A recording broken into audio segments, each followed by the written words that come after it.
हे guys, welcome to my mini vlog. ह्या व्लॉगमध्ये मी आणि वैभवी कुठेतरी बाहेर चाललो होतो. ते कुठे चाललो होतो ते तुम्हाला मी दाखवते.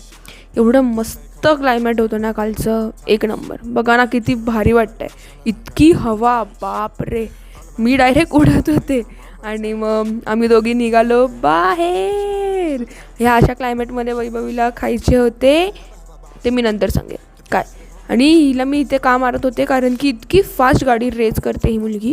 पण नंतर मी क्लायमेट बघून परत पिघळून गेले. नाशिक म्हणजे एक नंबर आहे यार आमचं क्लायमेटमध्ये.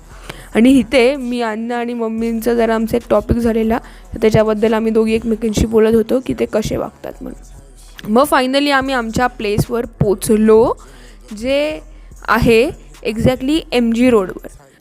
ह्या ओनर आहेत ह्या शॉपच्या. आणि मग त्यानंतर आमचे आले भजे, आम्ही खायला आलो होतो. आणि इकडचे भजे आमच्या दोघींना खूपच जास्त आवडतात, स्पेशली मला म्हणू शकता. बिकॉज इकडे आम्हाला नेहमी आमची आजी आणायची. इकडे एक हॉस्पिटल आहे, गोंधळे हॉस्पिटल म्हणून होतं आधी. तर मग इकडे आजी आमची आणायची आम्हाला. जेव्हा पण आम्ही इकडे यायचो तर आम्ही इकडचे भजे हे आवर्जून खायचो. आणि हिला इकडे गरम लागलं होतं, खूप जास्त चटका बसत होता कारण की ते गरम गरम भजे काढतात. आणि इकडची चटणी आणि ह्याच्यावरती टाकते ही इमलीची चटणी, ती एक नंबर लागते या भज्यांसोबत. सो आमचं हे सगळं खाऊन झालं, आम्ही निघालो. त्या काकू पण आम्हाला ओळखतात, सो आम्ही त्यांना ओळख दाखवून आम्ही निघालो.